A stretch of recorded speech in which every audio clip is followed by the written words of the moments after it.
Барыс деген өзі бір қазақ үшін қадірлі тағыға айланып тұр ғой, өйткені сиреп бара жатқан нәрсе.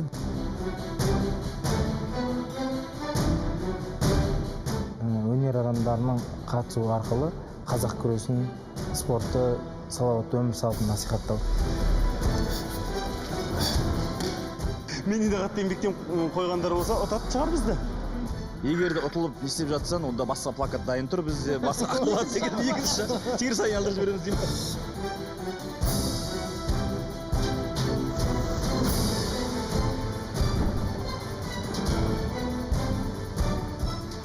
21 наурыз, ұлыстың ұлы күні, Астана қаласы.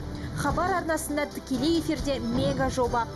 Қазақтың өзіне тән, өзіне жарасатын бір батырлықтың, балуандықтың, ерліктің, қаһармандықтың бір үлгісі болатындай спорт түрі. Ол біздің қазақша күресіміз болатын. Қазақтың нағыз батырлығын, қанында бар нәрсені қайта ояту үшін осы өнер түрлерін қайта қалпына келтіруіміз керек деген ойға келді. Жобаның аты айтып тұрғандай, мұнда қазақ өнеріндегі мен деген мықтылар ғана бақ сынайды. Қатысушылардың қатарынан әншілерден Серік Ибрагимовті, Қайрат Нұртасты, Нұрболат Абдуллин, актерлардың арасынан Жаужүрек Мыңбалада ойнаған Асылхан, Артур Төлепбер, Аян Өтепбергенді, сосын Жәнібек ханның рөлінде сомдаған Еркебұлан Дайыровты, қазақ хандығындағы Айдарманшы, Кыташы, Ғалым Махамбетті көре аласыздар. Бұл бәсекеге қатысуға алғашқылардың бірі боп белгілі әзілкеш Ғалым Махамбетов ниет білдіріпті. Осы жылдың әкесімін, сондықтан да мен осы өзімнің көрермендеріме, өзім бала шағама кішкене болса да бірінші шыға ұтылып қалсам да, өзімнің осы бір үлкен ұлы жобаға кішкентай үлесімді қосқым келеді. Ғалым, уайымдама. Жеңіс тұғырына жете алмай қалсаң, өзіне медеу болатын достарың дайын. 21-і біз келеміз плакатпен, киіммен, барлығымыз сені қолдаймыз. Егер де ұтылып не істеп жатсаң, онда басқа плакат дайын тұр, бізде басқа ақылат деген екінші тегір сайын алдырып жібереміз деймін. Әрине, бұл жігіттердің кезекті әзілі болса керек.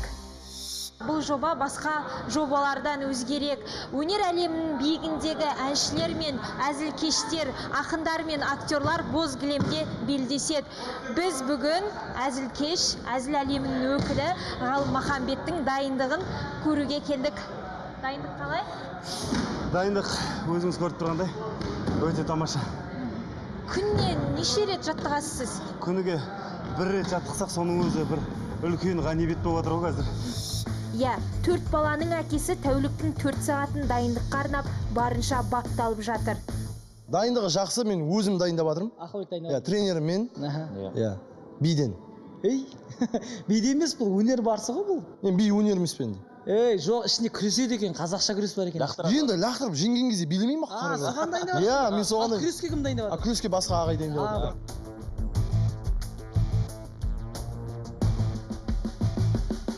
Жарақаттанып қалған сияқтысыз ғой. Аяғыңызға не болды? Жарақаттанғанда. Бұны енді өзімнен көру керек. Жаңа басында қыздырған кезде өтірік жасап жүрген жерлерім бар еді енді. Асығыс бет. Мән беріп, каждый детальді қыздыр деп айтқанда, сол айтқанды қылмап едім. Сол міне. Дайындық барысында жарақат алып қалса да, ғалым қарсыластарына бас жүлдені оңайлықпен бермеймін дейді. Ештеңе оңайлықпен келмейді. Барлығы маңдай термен. Менің де қатты еңбектен қойғандар болса, ұтатын шығар бізді.